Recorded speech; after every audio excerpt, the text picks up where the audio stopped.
Counting heads in the Senate, Republicans and Democrats do the math over defunding Obamacare, with a possible government shutdown looming. This is Special Report.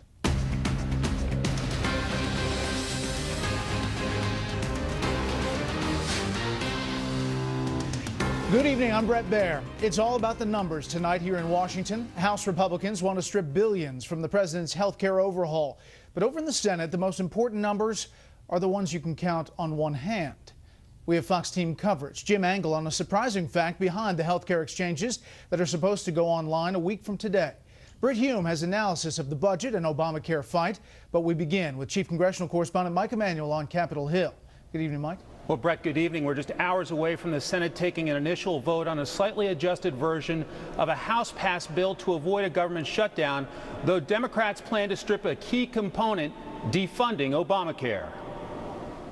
Give our senators the wisdom to know what is right and the courage to do it. With Washington facing a possible government shutdown next week, the Senate chaplain made an appeal for divine guidance. Majority Leader Harry Reid said the courage of senators will be tested soon. But we're going to vote tomorrow, regardless of what anyone says or does today. Still, Texas conservative Ted Cruz took to the floor to make his case against moving forward with the bill. I intend to speak in support of defunding Obamacare until I am no longer able to stand. Cruz handed off to Senator Mike Lee after an hour for a 10-minute break and then resumed. The vote will be procedural on a bill that would keep the government running only through November 15th at an annual rate of $986 billion, while cutting implementation and enforcement money for the president's health care law and maintaining the sequester cuts. Senate Republican leader Mitch McConnell supports the bill and says when Reid tries to restore Obamacare funds with an amendment, that will put the pressure on vulnerable Democrats seeking re-election. He can only afford to lose 4 Democrats, just 4, if he wants to restore funding for Obamacare. So if 5 Senate Democrats vote against the majority leader, Obamacare will be defunded. That, Mr. President, is a vote we should have. GOP Whip John Cornyn put at-risk Democrats on the spot. Quote, I call on all my Democrat colleagues, especially those from Arkansas, Louisiana, Alaska, and North Carolina, to join Republicans in defunding Obamacare. And fellow Republican Jeff Flake says senators were elected to take tough votes. Instead, we procrastinated and put off the hard decisions like a bunch of teenagers putting off the pain of a term paper. Democrat Senator Patrick Leahy says Hollywood cannot compete with the drama lawmakers create. Nowhere near as farcical as the Groundhog Day we have once again in Congress. If Republicans are able to defund Obamacare, many would like to delay it a year. Today, Senate Majority Leader Harry Reid said the Senate will not pass any bills that delay or defund the health care law. Now, taking a look at the Senate floor with Ted Cruz still talking, some interesting 2016 politics. We've seen Kentucky Senator Rand Paul join him to ask a question. We're expecting Florida Senator Marco Rubio to do the same.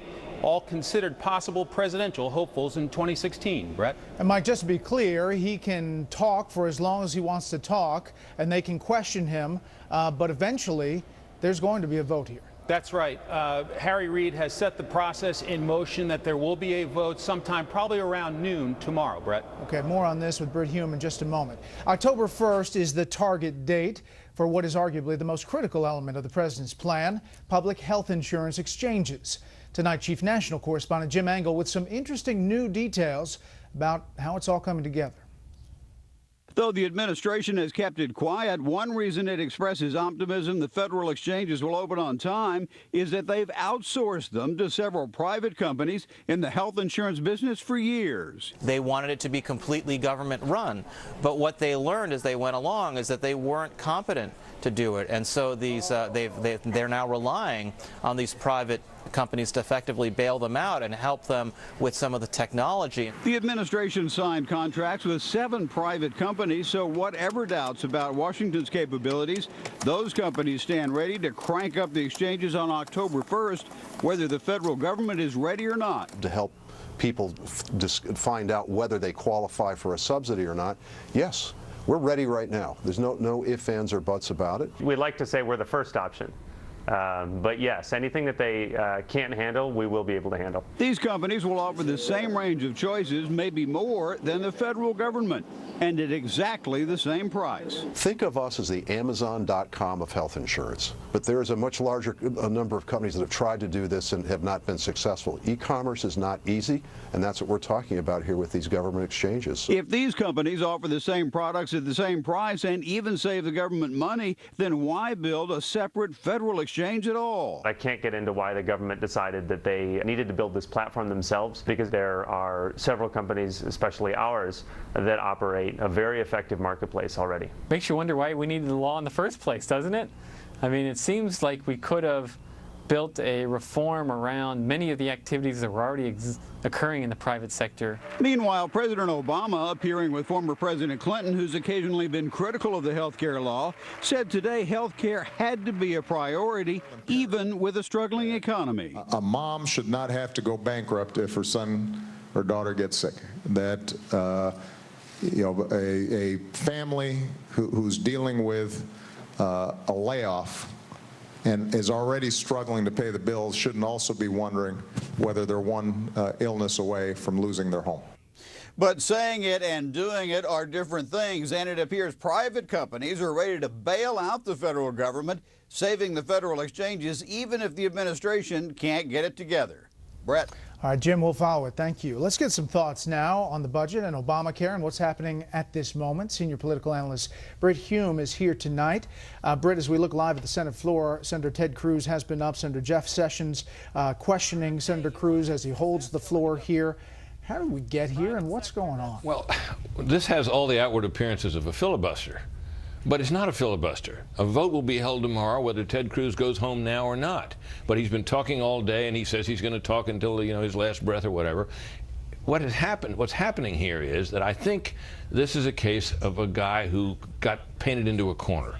He challenged the House to pass this bill with the money for the government, but defunding Obamacare. I kind of think he didn't believe the House would do it. The House Republicans would do it. They did it, which kicks it over to him and his small band of loyal followers in the Senate. They don't have the votes to stop the bill from being amended.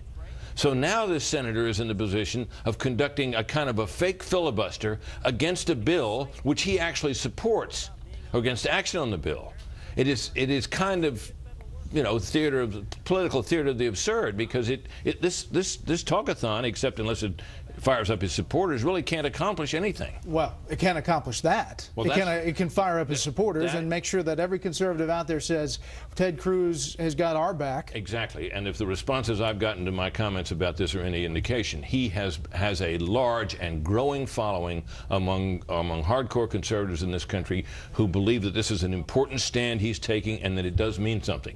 In legislative terms, it's utterly meaningless. But in terms of building his brand as the conservative flavor of the month, this may be just a ticket. And for Senator Mitch McConnell, who's in his own re-election fight next year, he's able to say, I support this effort to defund. He and the others who are often accused of being rhinos and weak on this are coming out and saying, look, I support the bill to defund Obamacare, and I'm going to vote for it, and I'm not going to vote to block action on it, which is the sort of the odd position Cruz is in, where he's trying to stop action on a bill he supports. So that's where we are. It's a little puzzling, but I suppose it's fun to watch. That's how the sausage is made in D.C. Sometimes. All right, Britt, thank you. Well, do you think there'll be a government shutdown or not? Let me know on Twitter. You can follow me at Brett Baer. Up next, is Iran's new president sincere about moderation? First, here's what some of our Fox affiliates across the country are covering tonight. This is a live look at Chicago from our Fox affiliate WFLD. The big story there tonight is the court appearance of 4 men charged with a shooting at a local park that injured a 3-year-old boy and 12 other people. The judge denied bail for the suspects there. Fox 11 in Los Angeles reports on a 190-acre wildfire in the San Gabriel Mountains above Azusa. And Fox 4 in Dallas looks at a gorilla at the zoo there being sent to therapy because he's sexist. That's right, sexist. We'll try to find out some more information about that one. That's tonight's look outside the Beltway from Special Report. We'll be right back.